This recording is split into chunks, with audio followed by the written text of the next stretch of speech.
नमस्कार दोस्तों, हिंदी भाषा शिक्षण की वीडियो की मैराथन क्लास में आपका स्वागत है। यह क्लास शिक्षण वीडियो की मैराथन रहेगी, तो हम शुरू करते हैं। सबसे पहले भाषा क्या है। भाषा मानव जीवन का ऐसा अभिन्न अंग है जिसके बिना हम संसार में किसी व्यवहार की कल्पना भी नहीं कर सकते हैं। मनुष्य द्वारा व्यक्त वाणी को भाषा कहा जाता है। यह कथन है महर्षि पतंजलि का कथन है। मैक्स मुलर का कथन है, भाषा यदि प्रकृति की देन है तो निस्संदेह यह प्रकृति की अंतिम और सर्वश्रेष्ठ रचना है। यह मैक्स मुलर का कथन है। भाषा एक मानवीय कलाकृति है। भाषा सीखने का मनोवैज्ञानिक क्रम वेरी इम्पोर्टेंट है। सबसे पहले सुनना, फिर बोलना, फिर पढ़ना, फिर लिखना। इनकी ट्रिक हैं सुबोपली यानी LSRW, लिजनिंग, स्पीकिंग, रीडिंग और राइटिंग। डॉक्टर मौर्य मोंटेसरी के अनुसार भाषा सीखने का सही क्रम है सबसे पहले सुनना, फिर बोलना, फिर लिखना, फिर पढ़ना। अंतिम वाले को पहले और थर्ड वाले को फोर्थ पर बताया है डॉक्टर मौर्य मोंटेसरी ने। इनका जन्म 1870 में इटली में हुआ था और डॉक्टर मौर्य मोंटेसरी को शिशु केंद्रित शिक्षा का जन्मदाता कहा जाता है। शिक्षण विधियाँ।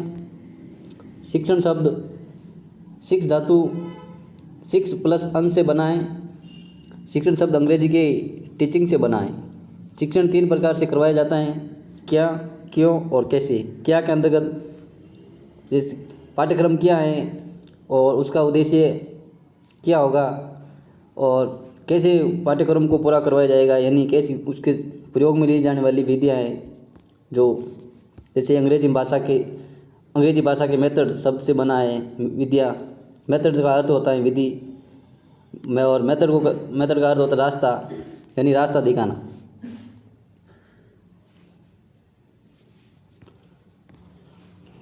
शिक्षण विधि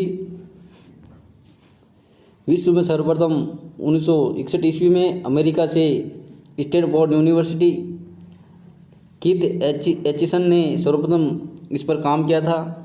और शिक्षण विधि का भारत में सर्वप्रथम 1963 ईस्वी में इलाहाबाद में सेंट्रल पेडागोजिकल इंस्टीट्यूट में प्रोफेसर D.D. तिवारी ने शिक्षण विधियों पर काम किया।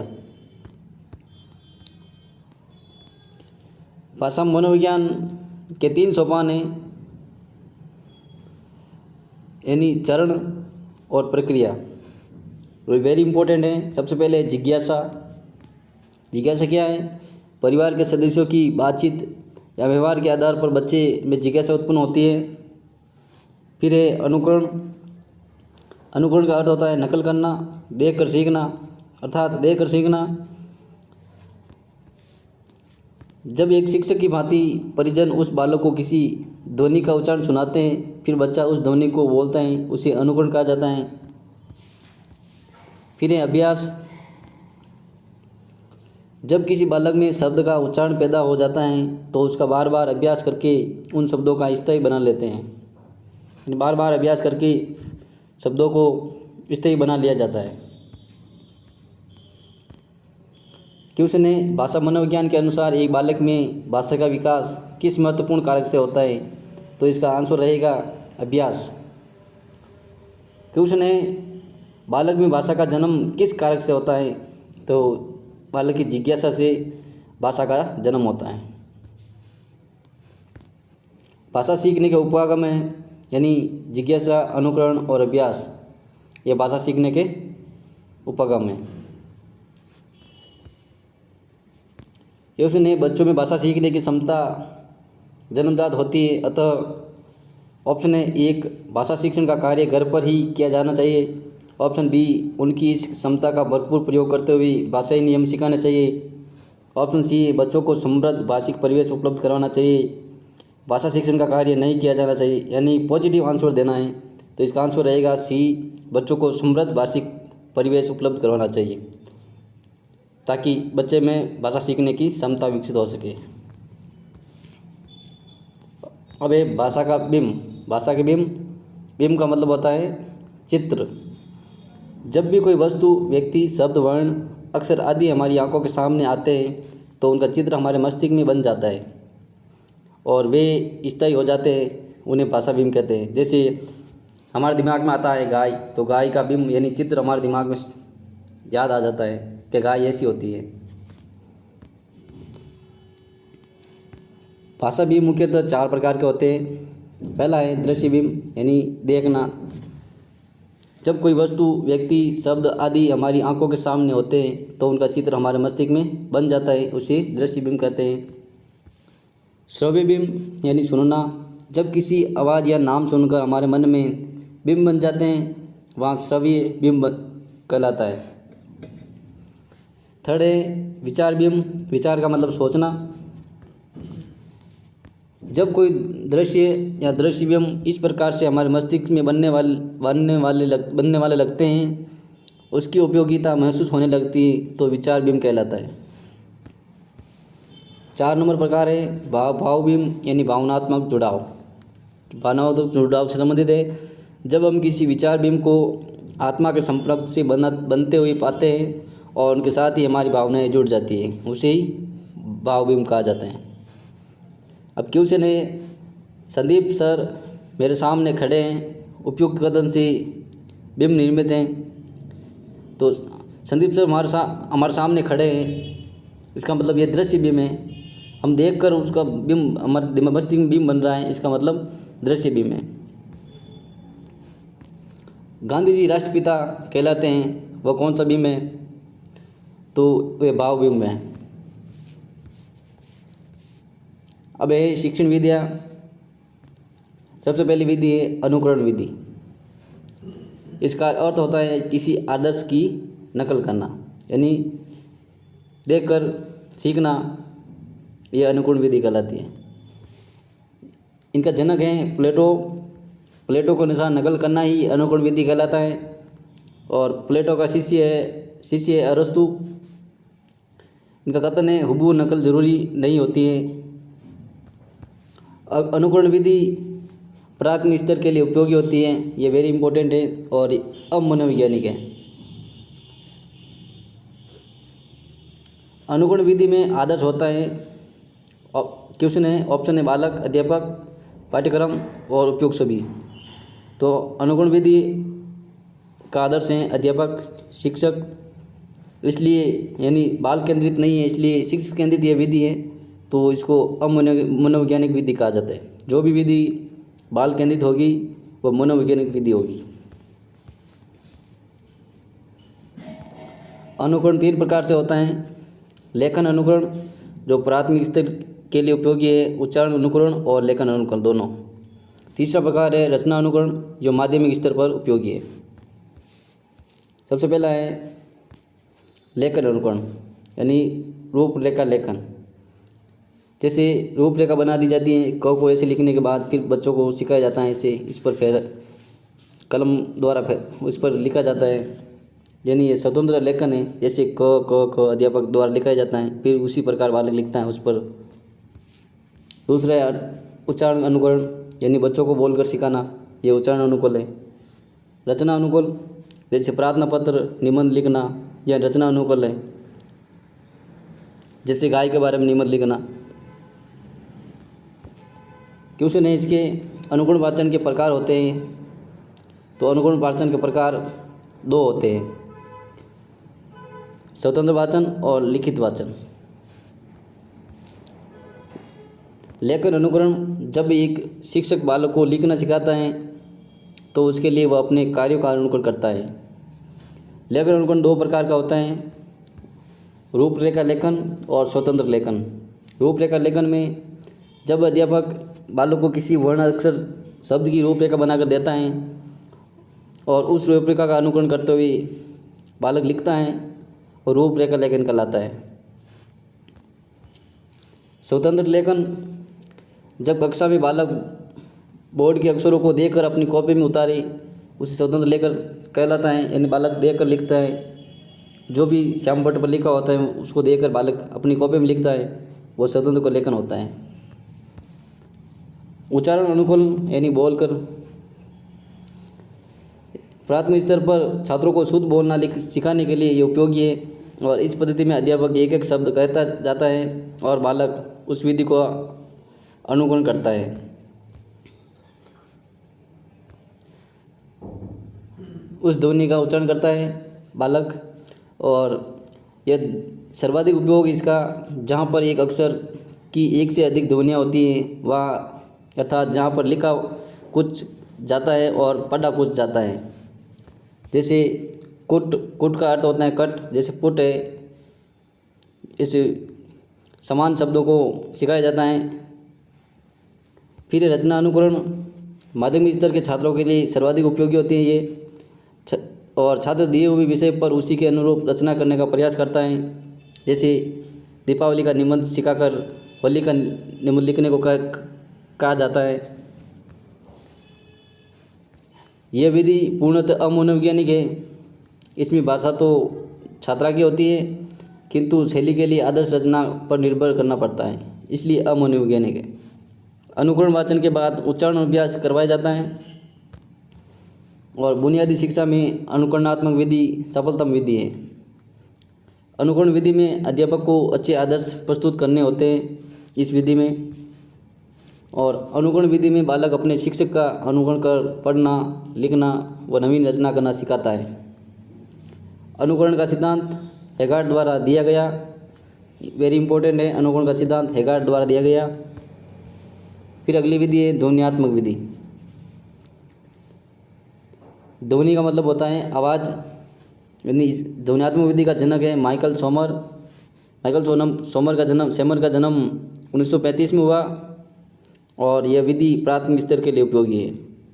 उच्चारण कौशल का इस विधि से विकास होता है,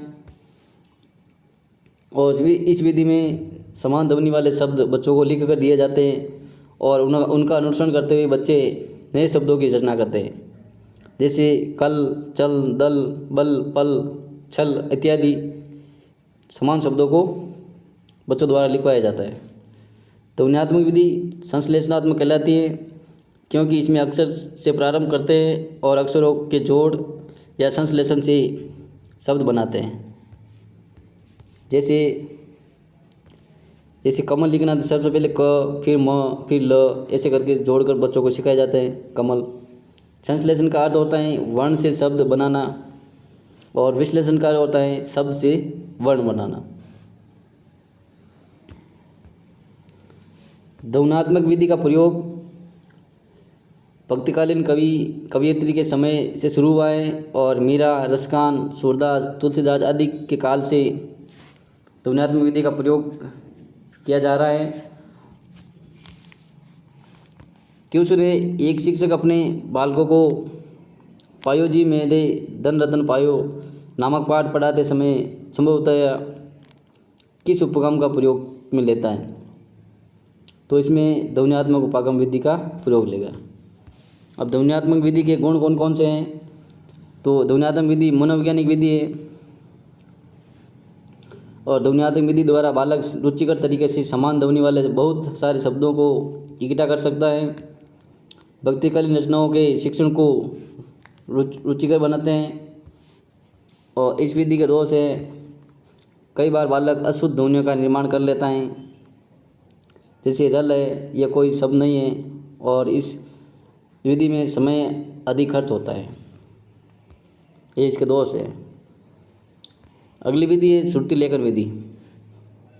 श्रुति का अर्थ होता है सुनना, और लेखन का अर्थ होता है लिखना, यानी इसका अर्थ हुआ सुनकर लिखना। अब श्रुति लेखन की प्रक्रिया है, अध्यापक पहले दिन बच्चों को पाठ बताएगा, याद करने के लिए कहा जाएगा, और श्रुति लेख में गद्यांश तथा 15 से 20 शब्द कठिन होने चाहिए, और बच्चों की अशुद्धियों पर गोला लगाकर शुद्ध शब्द लिख देते हैं। फिर बच्चों को वही शब्द 10 बार लिखने को दिया जाता है इस विधि के अंतर्गत। बच्चों की प्रशंसा को प्रोत्साहित करें।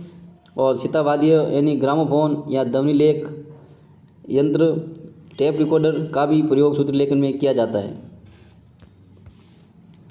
श्रुति लेखन का उद्देश्य है छात्रों की वर्तनी संबंधी अशुद्धियों को दूर करने के लिए और शुद्ध शब्द लिखने की क्षमता का विकास होता है। इस विधि से नवीन शब्दों को श्यामपट्ट पर लिखना, और यह विधि मनोवैज्ञानिक है, वेरी इंपॉर्टेंट है। इस विधि के क्वेश्चन कैसे बन सकते हैं? तो श्रुति लेखन विधि का उद्देश्य नहीं है, जो सेकंड ग्रेड 2019 पूछा गया ये प्रश्न है। लेखन गति का विकास करना, वाचन गति का विकास करना, एकाग्रता का विकास करना और शुद्ध व स्पष्ट लेखन का विकास करना। तो इसका सही आंसर रहेगा ऑप्शन नंबर बी, वाचन गति का विकास करना। सेकंड नंबर क्वेश्चन है इसका, श्रुति लेखन में किस कौशल का अधिक विकास होता है? तो श्रुति लेखन में श्रवण लेखन का अधिक विकास होता है। अगली विधि है व्याकरण अनुवाद विधि। यह सर्वाधिक प्राचीन विधि है और इसके उपनाम में परंपरागत विधि, शास्त्रीय विधि, भंडारकर विधि। वेरी इंपॉर्टेंट है भंडारकर विधि। सर्वप्रथम राम गोपाल कृष्ण भंडारकर ने संस्कृत में इसका विधि का प्रयोग किया था और इस विधि के प्रवर्तक राम गोपाल कृष्ण भंडारकर हैं। और इस विधि को भी परोक्ष विधि, अप्रत्यक्ष विधि भी कहा जाता है। इस विधि के अंतर्गत मातृभाषा के माध्यम से नवीन भाषा का ज्ञान देना, कोई भी भाषा के साथ अन्य भाषा का ज्ञान मातृभाषा में देना। इसे भारत देश में इस विधि का प्रयोग अन्य भाषाओं को सिखाने के लिए किया जाता है और व्याकरण को भाषा की आत्मा कहा जाता है। माध्यमिक या उच्च प्राथमिक स्तर पर सर्वाधिक यह विधि उपयोगी है और सर्वप्रथम व्याकरण सिखाया जाता है, फिर शब्द, फिर वाक्य रचना, फिर शब्द, संज्ञा, सर्वनाम आदि का ज्ञान करवाया जाता है। और इस विधि के दोष हैं, बोलने का अभ्यास नहीं होता है इस विधि में, और यह विधि रटन प्रवृत्ति पर बल देती है और भाषा का व्यवहारिक पक्ष उपेक्षित रहता है। और यह विधि अमनोवैज्ञानिक है तथा अरुचिकर विधि है क्योंकि यह रटने पर बल देती है। छात्र में मौलिकता का विकास नहीं हो पाता है और इसमें व्याकरण शिक्षण यानी साध्य बन जाता है, यानी साधन बन जाता है। अब इसका क्वेश्चन है भंडारकर विधि का सर्वप्रथम प्रयोग किस भाषा में किया गया था? तो इसका आंसर है संस्कृत भाषा में इस विधि का प्रयोग किया था। अगली विधि है आगमन और निगमन विधि। वेरी इंपॉर्टेंट है, आज से याद रख लेना। उदाहरण से नियम की ओर विधि चलती है और निगमन विधि नियम से उदाहरण की ओर चलती है। और यह भाषा शिक्षण की सर्वोत्तम विधि है और इस विधि का जनक है अरस्तु। और इसका अर्थ है प्रत्यक्ष उदाहरणों, अनुभवों से निष्कर्ष निकालना, ये इसका अर्थ है। इस विधि में सबसे पहले विषय वस्तु से संबंधित उदाहरण दिए जाते हैं और उदाहरणों के आधार पर नियम स्थापित किए जाते हैं। आगमन विधि के दो रूप हैं, प्रयोग प्रणाली और सहयोग प्रणाली। प्रयोग प्रणाली के अंतर्गत पहले उदाहरण प्रस्तुत करना होता है और सहयोग प्रणाली के अंतर्गत गद्य के साथ व्याकरण पढ़ाया जाता है। अब आगमन विधि के सूत्र, यहाँ से प्रश्न आने की संभावना रहती है, वेरी इंपॉर्टेंट है। आगमन विधि उदाहरण से नियम की ओर चलती है, ज्ञात से अज्ञात की ओर, विशिष्ट से सामान्य की ओर और स्थूल से सूक्ष्म की ओर, प्रत्यक्ष से प्रमाण की ओर, अनिश्चित से निश्चित की ओर, विश्लेषण से संश्लेषण की ओर। आगमन विधि भाषा विज्ञान की महत्वपूर्ण विधि मानी जाती है। अब हैं आगमन विधि के गुण कौन कौन से हैं? तो ये बच्चों में रचनात्मक व आत्मविश्वास का विकास होता है और यह विधि मनोवैज्ञानिक विधि है और बच्चे में ज्ञान स्थित होता है क्योंकि बच्चा स्वयं सीखता है। जो भी बच्चा स्वयं सीखेगा तो बच्चों में ज्ञान स्थायी होगा। आगमन विधि विद्यार्थियों में तर्क व चिंतन मनन करने का अवसर देती है और आगमन विधि से बच्चों में समस्या उत्पन्न नहीं होती है। प्राथमिक स्तर के विद्यार्थियों के लिए रुचिकर विधि है। और आगमन विधि के दोष कौन कौन से हैं? इस विधि में श्रम व समय अधिक खर्च होता है और पाठ्यक्रम जल्दी से पूरा नहीं हो पाता है और अच्छे अध्यापक का अभाव होने के कारण ये विधि, इस विधि का दोष है।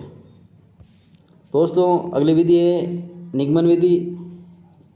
आगे बढ़ने से पहले अभी तक हमारे चैनल को सब्सक्राइब नहीं किया तो सब्सक्राइब कर लेना और इस वीडियो को लाइक और शेयर जरूर कर देना। निगमन विधि ये उच्च स्तर के लिए उपयोगी है और यह रसायन शास्त्र पर आधारित है। निगमन विधि आगमन विधि के विपरीत होती है, यानी इसमें नियम व सूत्र पर जोर दिया जाता है। इसकी परिभाषा है लैंडन के अनुसार, निगमन विधि द्वारा शिक्षण में सबसे पहले नियम स्पष्ट किया जाता है और उसके बाद अर्थ की व्याख्या की जाती है, यानी नियम से उदाहरण की ओर चलती है विधि और अंत में तथ्यों का प्रयोग करके उसको पूर्ण किया जाता है। निगमन विधि के 4 चरण हैं। नियम, यानी शिक्षक छात्रों के सामने नियम प्रस्तुत करेगा। फिर है उदाहरण, नियम को सत्य सिद्ध करने के लिए उदाहरण प्रस्तुत किया जाता है और फिर निष्कर्ष निकाला जाता है। शिक्षक द्वारा उदाहरण के द्वारा किसी निष्कर्ष तक पहुंचना और फिर इसका परीक्षण किया जाता है। आगमन विधि के 4 चरण हैं, उदाहरण, विश्लेषण, सामान्यकरण और परीक्षण। निगमन विधि के 2 रूप हैं, पाठ्यपुस्तक प्रणाली को रटाना और सूत्र प्रणाली। पाठ्यपुस्तक प्रणाली में नियमों को रटाना, पाठ्यपुस्तक विधि को ही सुखाविधि प्रणाली कहते हैं, सुखाविधि कहा जाता है। यह विधि सुखाविधि यानी रटत प्रणाली कहा जाता है। ये कहा था सीताराम चतुर्वेदी ने कहा, वेरी इंपॉर्टेंट है सुखाविधि, यानी तोता रटन विधि कहा जाता है इसको। सूत्र विधि में नियमों को सूत्र के द्वारा रटाना। अब हैं आगमन विधि के सूत्र, ये वेरी इंपॉर्टेंट है। यह नियम से उदाहरण की ओर चलती है, अज्ञात से ज्ञात की ओर, सामान्य से विशिष्ट की ओर, सूक्ष्म से स्थूल की ओर, संश्लेषण से विश्लेषण की ओर, पूर्ण से अंश की ओर। यानी आगमन विधि की विपरीत विधि है निगमन विधि। आगमन विधि को याद कर लेना, आगमन विधि याद हो जाएगी तो फिर अपना भी निगमन विधि याद हो जाएगी, यानी आगमन का ही उल्टा है। अब है निगमन विधि के गुण। पाठ्यक्रम समय पर पूरा हो जाता है और समय व शक्ति दोनों की बचत होती है इसमें। शिक्षक के शिक्षण को सरल बनाती है ये विधि और व्याकरणिक ज्ञान जल्दी आ जाता है इसमें। इस निगमन विधि के दोष हैं, अमनोवैज्ञानिक विधि है ये और इसमें ज्ञान अस्थायी होता है और ये रटने का दोष पैदा हो जाता है और छोटी कक्षाओं के लिए अनुपयोगी है, यानी रटने पर बल देती है, इसलिए अमनोवैज्ञानिक विधि कहा जाता है इसको। अगली विधि है रसास्वादन विधि, यानी रस का अनुभव होना, यानी कविता का अर्थ न बताकर केवल रस बनना, कविता के भावों को हृदयगम करके कवि के साथ तादाद में स्थापित करना, अर्थात कवि के साथ तस्लीनता स्थापित करना। इस विधि को उपसार विधि भी कहा जाता है और क्योंकि इसका प्रयोग पाठ के अंत में किया जाता है। इस विधि को व्याकरण का ज्ञान वांछनीय है। अब इसका क्वेश्चन है रसास्वादन विधि आधारित है, तो रसास्वादन विधि रस पर आधारित है। अगली विधि है व्यतिरेक विधि, यानी तुलनात्मक विधि भी कहा जाता है इसको, तुलना करके पढ़ाना। व्यतिरेक विधि में किन्हीं 2 भाषाओं का तुलनात्मक अध्ययन करवाया जाता है। जैसे हिंदी में शिक्षण को इंग्लिश में टीचिंग कहते हैं, जैसे हिंदी में संज्ञा को इंग्लिश में नाउन कहा जाता है, ऐसे एक भाषा को दूसरी भाषा में तुलनात्मक करते इसका अध्ययन करवाना। द्वितीय भाषा शिक्षण की तुलनात्मक विधि है, तो यह विधि होगी व्यतिरेक विधि। ये क्वेश्चन है। भोलानाथ तिवारी ने व्यतिरेक विधि को द्वितीय भाषा की सर्वोत्तम विधि कहा है, वेरी इंपॉर्टेंट है। क्वेश्चन है 2 भाषाओं को एक साथ शिक्षण किस विधि द्वारा सर्वोत्तम करवाया जा सकता है, तो ये विधि होगी व्यतिरेक विधि। अंग्रेजी को पढ़ाते समय हिंदी भाषा का सहयोग लेना। अगली विधि है भाषा सत्संग विधि। इसका उपनाम है प्रासंगिक विधि, अव्याकृति विधि, वैदिक व्याकरण। ससंग मतलब सम प्लस सर्ग, यानी सम का होता है समान, सर्ग मतलब भाग, यानी बिना व्याकरण के यानी बिना वर्णमाला के ज्ञान करवाए पुस्तक पढ़नी सिखाना। इसकी परिभाषा है, इस प्रणाली में व्याकरण का ज्ञान कराए बिना भाषा के स्वरूप का अनुकूल करने का अवसर प्रदान कर छात्रों को भाषा के शब्द रूप का प्रयोग कराना सिखाया जाता है और व्याकरणिक का सिद्धांतिक ज्ञान नहीं करवाया जाता है। इस विधि के अंतर्गत व्याकरण का सैद्धांतिक ज्ञान भंडारकर विधि में करवाया जाता है, यानी व्याकरण अनुवाद विधि में व्याकरण का सैद्धांतिक ज्ञान करवाया जाता है। वेरी इंपॉर्टेंट है। प्राथमिक स्तर पर बच्चों को व्यवहारिक व्याकरण का ज्ञान देने के लिए यह विधि उपयोगी है। अब क्वेश्चन है, व्याकरण शिक्षा स्वतंत्र रूप से किस विधि में नहीं दी जाती है, यानी स्वतंत्र रूप से किस विधि में व्याकरण शिक्षा स्वतंत्र रूप से नहीं दी जाती है, तो वह विधि है भाषा सत्संग विधि। रचना शिक्षण की विधि नहीं है, वो है भाषा सत्संग विधि। और इस विधि के गुण हैं, बालकों में शब्द का ज्ञान का अनुभव शीघ्रता से हो जाता है और बालक कम समय में पुस्तक पढ़ने लग जाता है, ये इसके गुण हैं। और इस विधि के दोष है, व्याकरण का ज्ञान स्थायी नहीं हो पाता है और इस विधि से बालकों में वर्णमाला का ज्ञान विकसित नहीं हो पाता है। इस विधि से बालकों में व्याकरण के प्रति असुरता पैदा हो जाती है। क्वेश्चन है, निम्नलिखित में से वह कौन सी विधि है जिसके द्वारा शिक्षक पाठ बताते समय बालकों को उसके वास्तविक आनंद की अनुभूति करवाता है? ध्वन्यात्मक विधि, भंडारकर विधि, आगमन विधि और उपसार विधि। तो इसका सही आंसर रहेगा उपसार विधि। अगली विधि है समवाय विधि।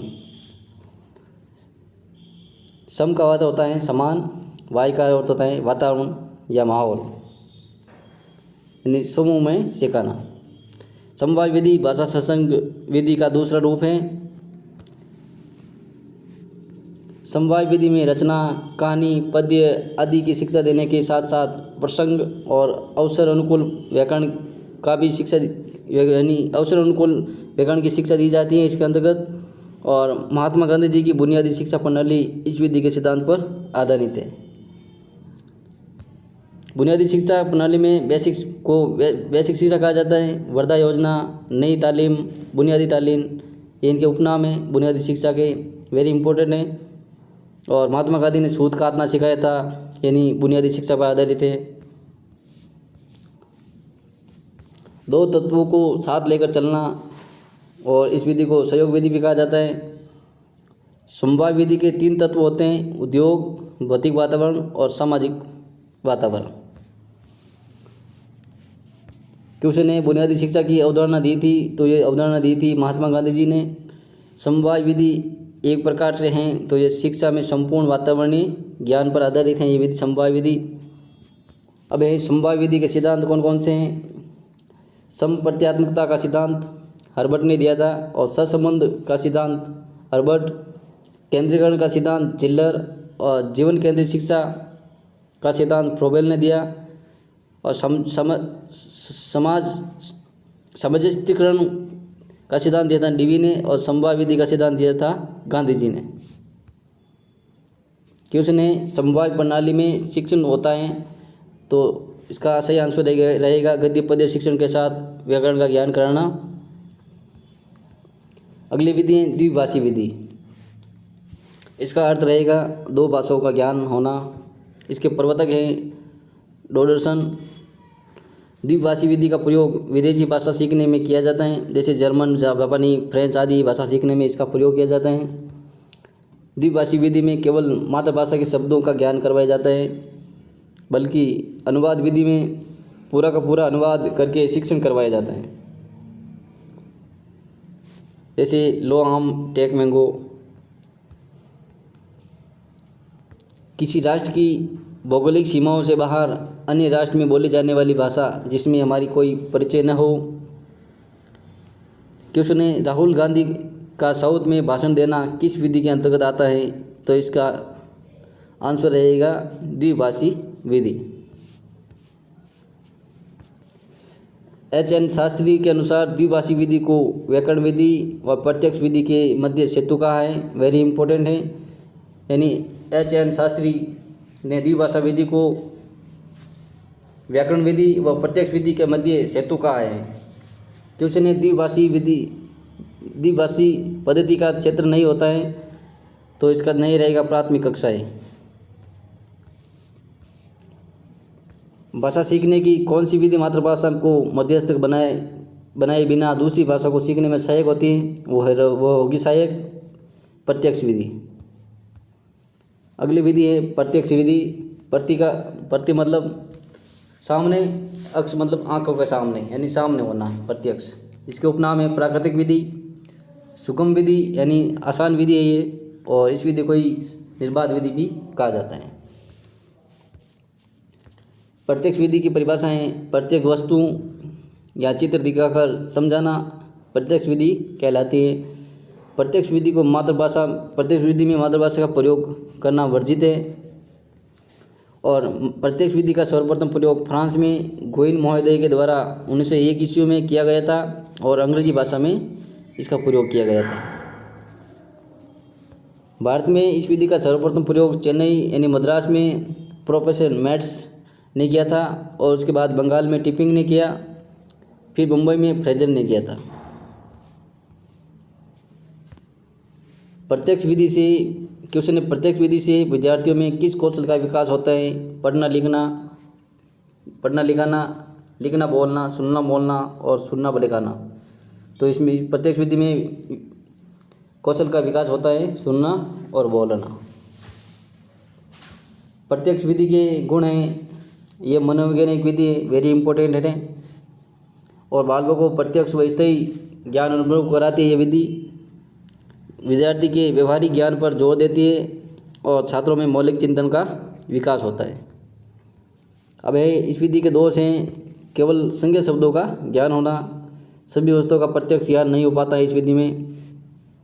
क्वेश्चन है, भाषा शिक्षण में जब एक शिक्षक किसी बालक को अन्य भाषा सिखाते समय वस्तु का सहयोग लेता है, क्योंकि इसमें प्रथम भाषा यानी मातृभाषा निश्चित होती है, वह विधि कौन सी है? तो वह विधि रहेगी प्रत्यक्ष विधि। यानी प्रत्यक्ष विधि में मातृभाषा का प्रयोग करना वर्जित है। अगली विधि है साहचर्य विधि। इसको ही खेल विधि कहा जाता है, और इसका अर्थ है साथ साथ चर्चा करना।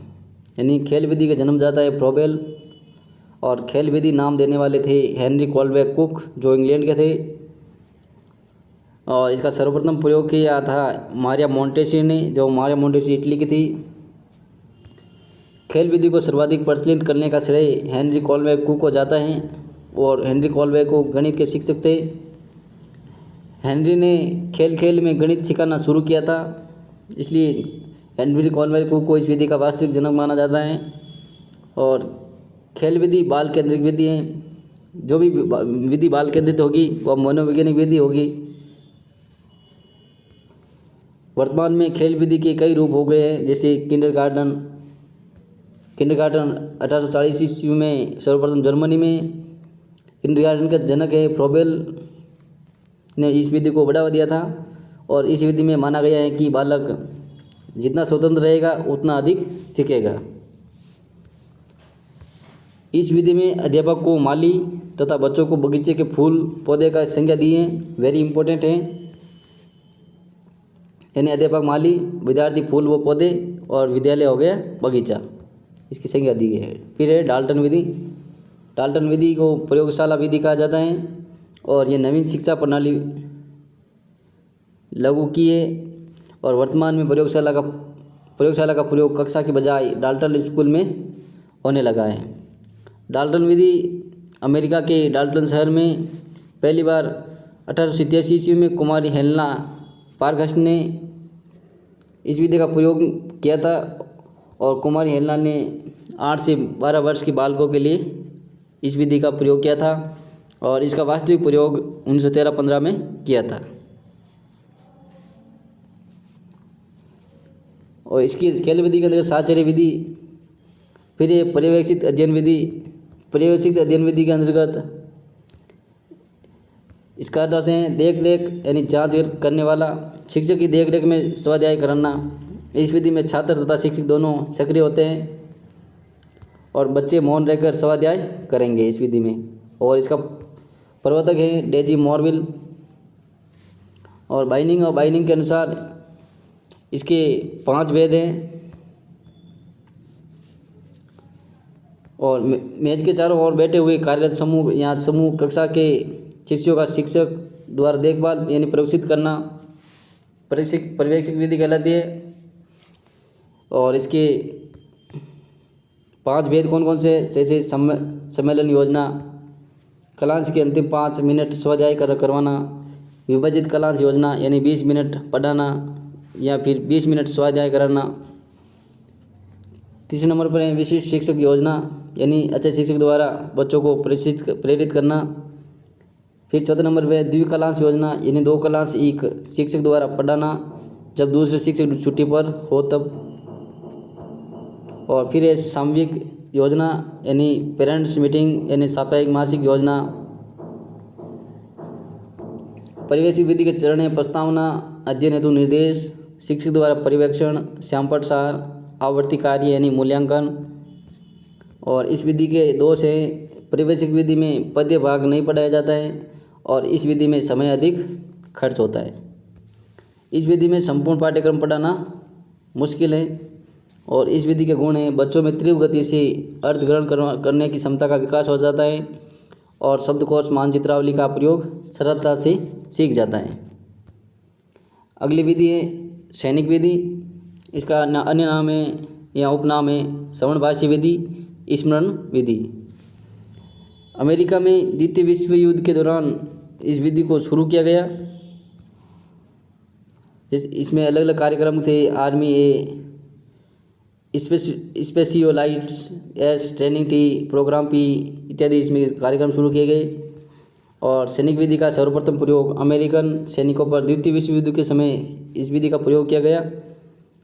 और अमेरिका में सैनिक अधिकारियों द्वारा ASTP कार्यक्रम चलाया गया यानी सैनिकों को छोटे छोटे टुकड़ों में विभाजित कर दिया गया और मौखिक रूप से सैनिकों को प्रशिक्षण दिया जाता था। प्रमुख अधिकारी इसमें होते हैं पेज बोज और स्पीर ब्लूमफील्ड है। इस विधि को आर्मी मेथड के नाम से भी जाना जाता है, वेरी इंपॉर्टेंट है। इस विधि का प्रयोग भाषा विज्ञान के आधार पर होने के कारण इसे भाषा वैज्ञानिक विधि भी कहा जाता है। और वर्तमान में इस विधि का प्रयोग स्कूल स्तर पर भी किया जाने लगा है। इस विधि में स्वयं शिक्षक के द्वारा और टेप रिकॉर्डर के द्वारा सिखाया जाता है। इस विधि में छात्रों को भाषा कौशल का ज्ञान करवाया जाता है और सैनिक विधि में शब्दावली पर कम ध्यान देकर भाषा संगठन पर बल दिया जाता है। इसी कारण इसे संगठन विधि भी कहा जाता है। अगली विधि है सूत्र विधि। सूत्र विधि का जन्म संस्कृत भाषा से हुआ है और इस विधि में विद्यार्थियों को व्याकरण के नियम और सूत्र कंठस्थ यानी याद करवा दिए जाते हैं। प्राथमिक स्तर पर व्याकरण का व्यवहारिक ज्ञान देने के लिए यह विधि सर्वश्रेष्ठ है। और पाणिनि की अष्टाध्यायी सूत्रों में तथा सर्वप्रसिद्ध सिद्धांत कौमुदी में भी सूत्रों को पढ़ाई जाती है। सूत्र विधि नियम से उदाहरण की ओर चलती है और सूत्र विधि अमनोवैज्ञानिक है क्योंकि इसे बिना सोच समझे रटना पड़ता है। अगली विधि है अभिक्रमिक अनुदेशन विधि, वेरी इंपॉर्टेंट है। फ्रेम के द्वारा अध्यापन किया जाता है इसमें और विषय वस्तु को छोटे छोटे टुकड़ों में विभाजित करके पढ़ा जाता है, उसे फ्रेम विधि कहा जाता है। और यह विधि शिक्षक की व्यक्तिगत प्रणाली है। इस विधि में बालक स्वयं सीखता है और शिक्षक अनुपस्थित रहता है। इस विधि का श्रेय ओहियो स्टेट विश्वविद्यालय अमेरिका में मनोवैज्ञानिक डॉक्टर पेसे को जाता है। और डॉक्टर पेसे ने एक 1926 ईस्वी में मशीन तैयार की जिसमें बालक स्वयं अपने उत्तर की जांच कर सकता है। अभिक्रमिक अनुदेशन मुख्य रूप से 3 प्रकार का होता है और वर्तमान में कुल 5 प्रकार हैं और 2 गौण है इसमें से। और इसका है रेखीय अभिक्रमिक अनुदेशन, वेरी इंपॉर्टेंट है। इसका जनक है स्किनर। स्किनर ने 1954 में इस विधि का प्रयोग किया और सामान्य बुद्धि के बालकों के लिए इस विधि का प्रयोग किया था। और 25 फ्रेम वाली 25 फ्रेम होनी चाहिए प्रश्नों पर आधारित। फिर ये सांख्यिकीय अभिक्रमित अनुदेशन, इसका उपनाम है अरेखीय अभिक्रमक अनुदेशन, आंतरिक अभिक्रमित अनुदेशन, श्रृंखला अभिक्रमित अनुदेशन। और सांख्य का जनक है नॉर्मन काउंडर। नॉर्मन काउंडर ने इस विधि का प्रयोग 1960 ईस्वी में किया था और यह विधि प्रतिभाशाली बालकों के लिए उपयोगी है और इसमें 20 फ्रेम का प्रयोग किया जाता है। अवरोही अभिक्रमित अनुदेशन, मैथेटिक्स अभिक्रमित अनुदेशन भी कहा जाता है इसको। और मैथिन शब्द से बना है मैथेटिक्स और यूनानी व ग्रीक भाषा से बना है ये सब, और इसका अर्थ होता है घटनाक्रम। अवरोही अभिक्रमित अनुदेशन विधि का जनक है थॉमस गिलबर्ट, जिसने 1962 ईस्वी में इस विधि का प्रयोग किया और इस विधि का प्रयोग मंदबुद्धि बालकों के लिए किया था। और फ्रेमों की संख्या है अनिश्चित, यानी 1 से 20 तक फ्रेमों की संख्या हो सकती है। अभिक्रमित अनुदेशन, अवरोही अभिक्रमित अनुदेशन विधि के 3 नियम हैं। श्रृंखला का नियम, सामान्यीकरण का नियम, विभेदीकरण का नियम। विभेदीकरण मतलब अर्थ अंतर पैदा करना। विभेदीकरण में 1963 ईस्वी में अभिक्रमित अनुदेशन विधि का भारत में पहली बार प्रयोग किया था 1963 में। फिर इसका चौथा प्रकार है कंप्यूटर सहाय अभिक्रमित अनुदेशन विधि। इसका जनक है लॉरेंस स्टोलेरो व डॉक्टर पेसे, जिन्होंने 1965 में इस विधि का प्रयोग किया था। स्व निर्देशित अभिक्रमित अनुदेशन, इसी को अनुकूलीय अभिक्रमित अनुदेशन कहा जाता है और इसका जनक है रॉबर्ट मैग्रेकर व पास्कर।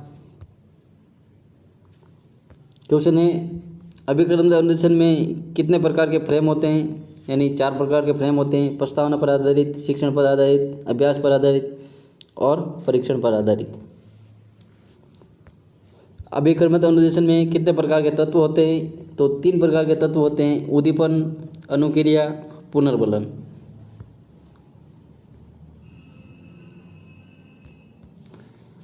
अभिक्रमित अनुदेशन में विद्यार्थी कितने चरणों से होकर गुजरता है, तो विद्यार्थी अभिक्रमित अनुदेशन में 5 चरणों से होकर गुजरता है। यानी छात्र द्वारा फ्रेम को पढ़ना और छात्र द्वारा उत्तर लिखना, छात्र द्वारा उत्तर की जांच करना, छात्र द्वारा अगली फ्रेम पढ़ना और अंत में संपूर्ण मूल्यांकन करना। इसके 5 चरण हैं। अगली विधि है वाचन विधि, यानी पठन का हमारे जीवन में महत्वपूर्ण स्थान है। संस्कृत में वाग्भूषण यानी वाणी की श्रेष्ठ आभूषण है, वाणी ही श्रेष्ठ आभूषण है। और इस वाचन विधि की परिभाषा है वह विधि जिसमें बालक पढ़ने के साथ साथ अर्थ ग्रहण करता है, उसे वाचन विधि कहा जाता है। डॉक्टर चतुर्वेदी के अनुसार वाचन हमारा परम मित्र है, जिसको हम यात्रा के समय तथा बीमार होने पर भी कर सकते हैं। पठन वाचन के 2 प्रकार हैं, सस्वर वाचन और मौन वाचन। वेरी इंपॉर्टेंट है। पठन के 2 प्रकार, सस्वर वाचन और मौन वाचन। यानी सस्वर वाचन में यानी स्वर सहित वाचन करना, इसमें व्यक्तिगत वाचन होता है और सामूहिक वाचन होता है।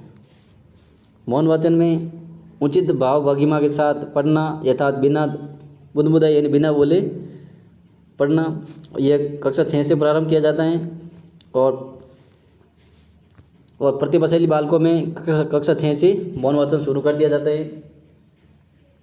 मौन वाचन के प्रकार है गहन वाचन, यानी आराम से तथा पूर्ण अर्थ ग्रहण करना।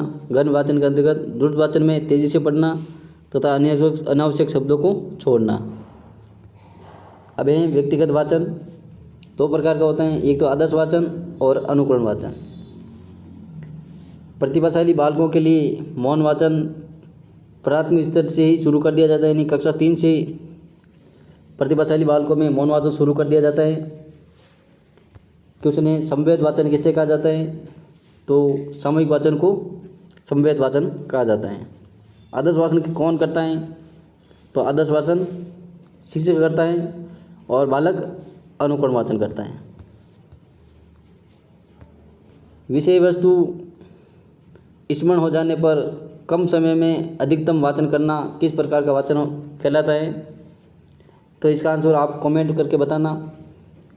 यानी कम समय में अधिक वाचन करना तो द्रुत वाचन कहलाएगा, यानी तेज गति से पढ़ना। सामान्य मौन वाचन किस स्तर पर शुरू करना चाहिए? तो सामान्य मौन वाचन उच्च प्राथमिक स्तर से शुरू कर देना चाहिए, कक्षा 6 से। विहंग वाचन या विहंगावलोकन वाचन, मौन वाचन के भेद हैं गहन या गंभीर वाचन, यानी गहराई के साथ साथ धीरे धीरे पढ़ना, और द्रुत वाचन में तेजी से पढ़ना, जल्दी जल्दी पढ़ना, यानी अनावश्यक शब्दों को छोड़कर पढ़ना द्रुत वाचन कहलाता है। और विहंग वाचन है सरसरी दृष्टि से अनावश्यक शब्दों को छोड़ते हुए आवश्यक शब्दों को पढ़ना। अर्थग्रहण कौशल विकास के लिए अधिक उपयोगी है, तो अर्थग्रहण के लिए मौन वाचन उपयोगी है। सस्वर वाचन के उद्देश्य कौन कौन से हैं? तो उद्देश्य हैं शुद्धता के साथ उच्चारण क्षमता का विकास करना। संकोची छात्रों के लिए ये विधि सशोषण मतलब अति उपयोगी है। और उचित गति के साथ आरोह और अवरोह के साथ वचन क्षमता का विकास होता है इस विधि से। और विराम चिन्हों को ध्यान में रखकर पढ़ने की क्षमता का विकास होता है, और भावों को अनुकूल वाचन का विकास होता है। अब है मौन वाचन के उद्देश्य। तीव्र गति से पढ़ने का विकास होता है, और कम समय से अधिक विषय वस्तु आत्मसात करने का विकास होता है, और चिंतन व मनन की क्षमता का विकास होता है। स्वाध्याय की आदत का विकास होता है। अवकाश के समय का सदुपयोग किया जा सकता है, और निष्कर्ष व सारांश निकालने की क्षमता का विकास होता है। किसी भी भाषा को समझने के लिए मौन वाचन अत्यंत आवश्यक होता है। क्वेश्चन है, मौन वाचन मूल्यांकन किस परीक्षा के द्वारा किया जा सकता है? पूर्ति परीक्षा, बहुविकल्प परीक्षा, सत्य असत्य परीक्षा। तो इसका सही रहेगा आंसर, यानी तीनों इसका आंसर सही है। क्वेश्चन है, प्राथमिक स्तर पर वाचन का प्रमुख उद्देश्य कौन सा है? आत्मविश्वास बढ़ाना, शब्द भंडार में वृद्धि करना, भाषा का ज्ञान कराना, शुद्ध उच्चारण पर जोर देना। तो वाचन का प्रमुख उद्देश्य क्या रहेगा? कमेंट करके बताना जरूर। अगली विधि है प्रोजेक्ट विधि। इस विधि को योजना विधि कहा जाता है, और प्रोजेक्ट विधि का जन्मदाता है किलपैट्रिक। प्रोजेक्ट पर सबसे पहले कार्य किया था जॉन ड्यूई ने, और जॉन ड्यूई का शिष्य है किलपैट्रिक, जिन्होंने प्रोजेक्ट विधि को प्रस्तुत किया था। इसकी परिभाषाएं स्टीवेंसन के अनुसार प्रोजेक्ट एक समस्यात्मक कार्य है जिसका समाधान उसके प्राकृतिक वातावरण में रहते हुए किया जाता है। क्वेश्चन है, प्रोजेक्ट विधि में शिक्षा प्रदान की जाती है, तो ये जीवन उपयोगी शिक्षा होती है। योजना या प्रयोजना विधि के पद एवं सोपान वेरी इंपॉर्टेंट है। 6 सोपान इसके। परिस्थिति का निर्माण करना सबसे पहले, फिर योजना का चयन करना, फिर योजना का कार्यक्रम बनाना, फिर योजना का क्रियान्वयन करना यानी लागू करना, फिर योजना के कार्य का मूल्यांकन करना, फिर योजना का लेखा जोखा करना। प्रोजेक्ट विधि के गुण हैं, मनोवैज्ञानिक विधि है ये, और इस विधि द्वारा अधिगम का स्थायीकरण होता है, और वैज्ञानिक दृष्टिकोण से के विकास हेतु ये विधि उपयोगी है, और विद्यार्थियों में आत्मविश्वास में वृद्धि होती है, और पर्यावरण संबंधी ज्ञान में वृद्धि होती है, और यह विधि जीवन उपयोगी विधि है। प्रोजेक्ट विधि के दोष हैं, यह विधि खर्चीली है, और इसमें संसाधनों की अधिक आवश्यकता होती है। इस विधि में समय अधिक लगता है, और पाठ्यक्रम समय पर पूरा नहीं हो पाता है। इस विधि के द्वारा गहन अध्ययन संभव नहीं होता है। क्वेश्चन है, लिखना सिखाने से पूर्व बालकों को चित्रकला सिखानी चाहिए, क्योंकि अक्सर विचित्र होते हैं। यह कथन किसका है? ये वेरी इंपॉर्टेंट है। तो यह क्वेश्चन है, ये कथन है महात्मा गांधी का। यानी लिखाई का कार्य पढ़ाई से पूर्व किया जाना चाहिए।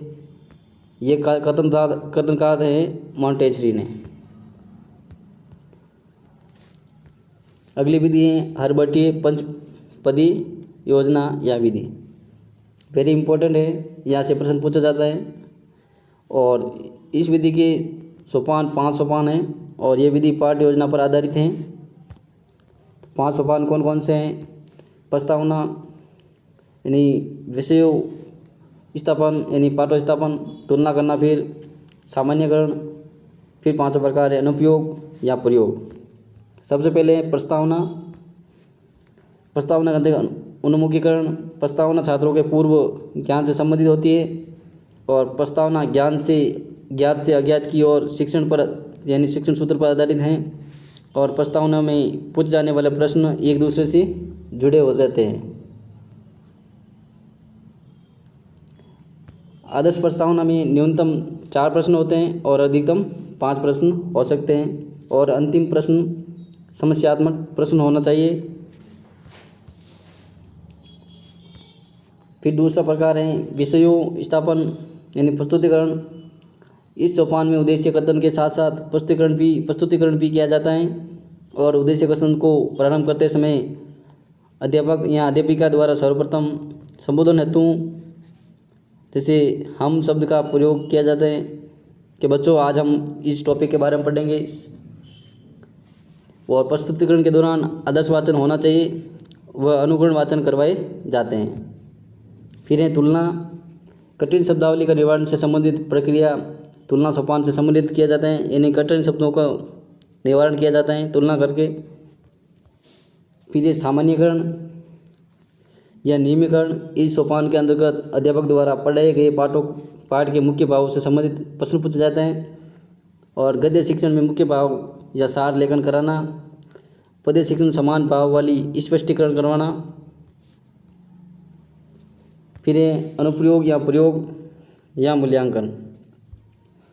पाठ को पढ़ाने के बाद तुलनात्मक अध्ययन करने के बाद प्राप्त नवीन ज्ञान को व्यवहार में लाना और इस सोपान में शिक्षक द्वारा शिक्षण अभ्यास कार्य या गृह कार्य के माध्यम से संपन्न होता है।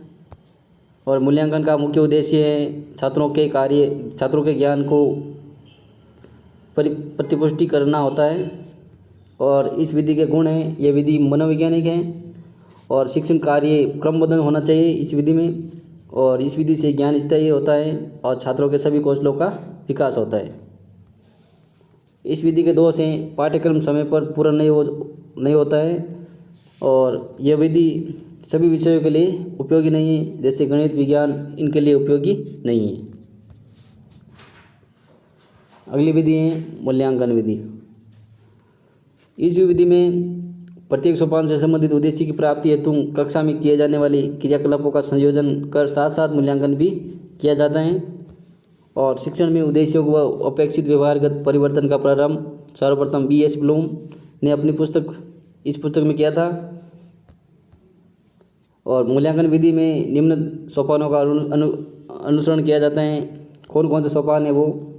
उद्देश्य, व्यवहार रूप, व्यवहार परिवर्तन और पाठ्य बिंदु, शिक्षक कार्य, छात्र कार्य और मूल्यांकन, ये इसके सोपान हैं। फिर है भाषा प्रयोगशाला विधि। भाषा शिक्षण में प्रारंभ में पढ़ने लिखने के स्थान पर सुनने बोलने पर जोर दिया जाता है और कक्षा की अपेक्षा भाषा प्रयोगशाला में विद्यार्थी अधिक सक्रिय होता है। भाषा प्रयोगशाला विधि में बच्चा रिकॉर्ड की गई विषय वस्तु को पुनः सुन सकता है और भाषा प्रयोगशाला वह स्थान है जहां कक्षा में पढ़ी सामग्री का अभ्यास करवाया जाता है और इस विधि में प्रबलन प्राप्त होता है तथा आत्मविश्वास दृढ़ होता है। विद्यार्थी अपनी गति से अभ्यास कर सकता है तथा भाषा प्रयोगशाला के विभिन्न पक्ष में उसको सफलता से याद किया जा सकता है। इसमें श्रोत लेखन, पठन, शब्दावली, वाक्य, ध्वनि विभेद, पदबंध, उच्चारण, अनुकृति, मुक्त भाषण आदि किया जाता है। अब क्वेश्चन है, भाषा प्रयोगशाला में नहीं होता है microphone, tape recorder, mobile phone, video recorder. तो भाषा प्रयोगशाला में मोबाइल फ़ोन नहीं होता है, माइक्रोफोन हो सकता है, टेप रिकॉर्डर हो सकता है और वीडियो रिकॉर्डर हो सकता है। प्रयोगशाला में छोटे छोटे केबिन यानी बूथ बने होते हैं जिसमें विद्यार्थी बैठता है, जिन्हें श्रवण प्रकोष्ठ कहा जाता है। विश्व की पहली प्रयोगशाला अमेरिका में निर्माण किया गया। प्रवर्तक हैं लॉरेंस स्टूलरो और डेनियल डेविस। अगली विधि है प्रदर्शन विधि। प्रदर्शन विधि शिक्षण विधि में सर्वोत्तम मानी जाती है और इस विधि में अध्यापक व छात्र दोनों सक्रिय रहते हैं और यह विधि विज्ञान शिक्षण के लिए काफ़ी उपयुक्त होती है। प्रदर्शन विधि में नई चीज़ों यानी वस्तुओं का विद्यार्थी के सामने प्रस्तुत किया जाता है। फिर बाद में विद्यार्थी उस वस्तु का अवलोकन करते हुए नए नए तथ्यों की खोज करते हैं। किसी घटना को दृश्य के रूप में प्रस्तुत करना ही तकनीकी भाषा में प्रदर्शन है। प्रदर्शन विधि में मूर्त से अमूर्त शिक्षण यानी सूत्र का प्रयोग किया जाता है और प्रदर्शन विधि में बालकों में प्राय सभी कौशलों का विकास होता है। इस विधि का गुण है, यह विधि मनोवैज्ञानिक है क्योंकि इसमें छात्र और शिक्षक दोनों सक्रिय रहते हैं और इसमें बालक स्वयं सामान्यीकरण करता है। प्रदर्शन विधि के माध्यम से विषय वस्तु का अधिक स्पष्टीकरण हो जाता है और जिससे ज्ञान स्थायी बना रहता है। यह विधि अधिक खर्चीली नहीं है और शिक्षक के लिए समय और शक्ति की दृष्टि से प्रदर्शन की विधि अधिक उपयुक्त होती है। इस विधि के दोष हैं, प्रदर्शन विधि शिक्षक केंद्रित विधि है और इस विधि में कुछ विद्यार्थी निष्क्रिय हो जाते हैं और इस विधि में करके सीखने के सिद्धांत का कोई महत्व नहीं होता है। अगली विधि है इकाई विधि। इसका अर्थ है इकाई विधि का अर्थ है अनुभव या ज्ञान को एक सूत्र में पिरोना। इकाई विधि का प्रवर्तक है मॉरिसन, वेरी इंपॉर्टेंट है। और इकाई विधि में सर्वप्रथम हर्बर्ट ने योजना प्रस्तुत की जिसे हर्बर्ट की पंचपदी कहा जाता है। इस विधि में छात्र अपनी रुचि से भाग लेता है और यह विधि मनोवैज्ञानिक समग्रतावाद यानी गैस्टाल्टवाद पर आधारित है, यानी संप्रदाय यानी पूर्णाकार पर आधारित है।